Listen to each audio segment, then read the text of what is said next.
Perkenalkan, nama saya Heri Tiara Sulfatika Totong dengan NIM 2023 79039. Di sini saya akan mereview kembali materi tentang penurunan tanah. Kita masuk pada pendahuluannya, yaitu penurunan tanah atau settlement ada dalam mekanika tanah adalah perubahan bentuk vertikal atau deformasi tanah akibat beban yang bekerja di atasnya atau perubahan kondisi tanah itu sendiri. Penurunan terjadi karena redistribusi partikel tanah dan air pori yang mengakibatkan pemadatan atau compression atau konsolidasi atau consolidation lapisan tanah. Nah, di sini kita yang akan dibahas itu ada dua. Yang pertama yaitu penurunan segera dan yang kedua itu atau subbab dari penurunan segera adalah perkiraan penurunan dengan menggunakan hasil uji penetrasi kerucut statis atau sondir. Yang pertama yaitu penurunan tanah. Penurunan tanah atau immediate settlement adalah perubahan bentuk atau deformasi vertikal tanah yang terjadi seketika atau dalam waktu singkat, atau dalam beberapa menit hingga beberapa jam, setelah penerapan beban tanpa adanya perubahan volume, air pori atau kadar air tanah dalam tanah. Yang kedua kita masuk pada perkiraan penurunan dengan menggunakan hasil uji penetrasi kerucut statis atau sondir yang dimana penurunan tanah yang diestimasi dari uji sondir atau CPT atau Static Count Penetration Test adalah prediksi besarnya deformasi vertikal tanah di dalam fondasi dengan memanfaatkan data tahanan ujung kerucut atau KIC dengan gesekan selimut atau FS yang diperoleh dari pengujian sondir. Di sini ada dua cara. Yang pertama yaitu dengan cara De Beer dan Martin yang dimana ditunjukkan pada gambar yang telah saya paparkan di bawah ini. Yang kedua yaitu dengan cara Smartman, yaitu dengan cara yang telah saya paparkan di bawah ini. Nah, ini adalah dua tabel yang akan berpengaruh dengan berpengaruh untuk perhitungan dengan cara Smartmart. Nah, seperti ini. Ini akan digunakan dalam perhitungan untuk cara Smartmart. Nah, ini juga adalah faktor pengaruh regangan vertikal atau IZ-nya. Kita masuk pada contoh soal. Di sini contoh soalnya yaitu fondasi bangunan dirancang dengan menggunakan hasil uji kerucut statis. Hasil hasil pengujiannya seperti yang diperlihatkan dalam gambar C4.8. Beban terbagi rata pada dasar fondasi atau Ki yaitu 9,5 T per M kuadrat.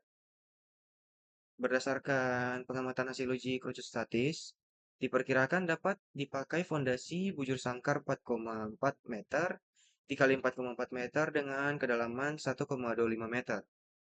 Berat volume tanah dapat dianggap seragam sebesar 1,85 T per M kubik. Dan di sini tentukan besarnya penurunan akibat beban fondasi dengan cara yang pertama yaitu De Beer dan Martin dan yang kedua yaitu Smertman.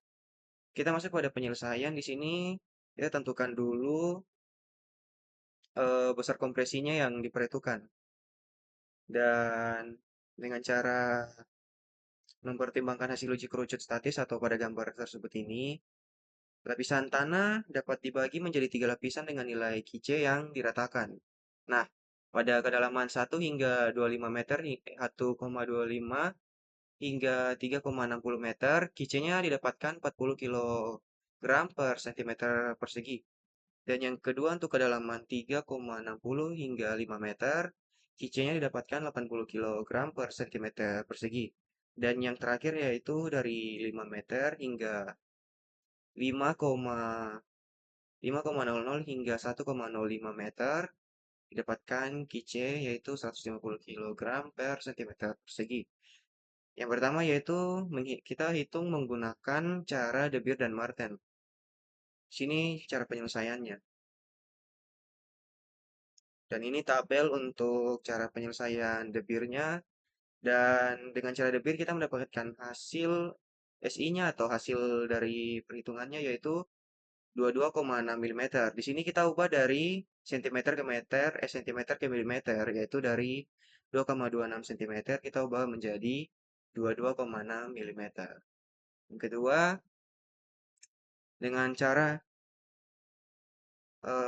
Smartman, yaitu kita menentukan IZ-nya dengan hitungan yang diperlihatkan pada tabel di bawah ini.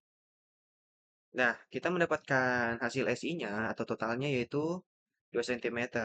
Nah, nilai CI dan CI2-nya diperoleh dengan cara berikut ini. Dan didapatkan 0,84. Nah, pada penurunan atau waktunya 50 tahun, kita mendapatkan hasil 1,54. Nah, dari hasil ini, kita dapat menentukan penurunan segera di tiap-tiap lapisan, yaitu kita masukkan ke dalam rumus yang telah disediakan ini. Nah, dari rumus yang disediakan ini dan juga dari tabel tadi, kita mendapatkan penurunan total dengan cara Smartman yaitu 2 cm atau diubah ke milimeter menjadi 20 milimeter. Nah, kesimpulannya, penurunan tanah terdiri atas penurunan segera atau elastis cepat pada tanah granular dan penurunan konsolidasi atau berangsur pada tanah kohesif. Uji sondir atau CPT efektif memprediksi penurunan melalui data tahanan kerucut atau KICE dan khususnya untuk penurunan segera menggunakan metode Smartman dan Meyerhof. Namun, untuk tanah lempung, CPT perlu dilengkapi uji lab seperti odometer guna analisis konsolidasi yang akurat. Integrasi data CPT dengan metode lain penting untuk desain fondasi yang aman dan efisien.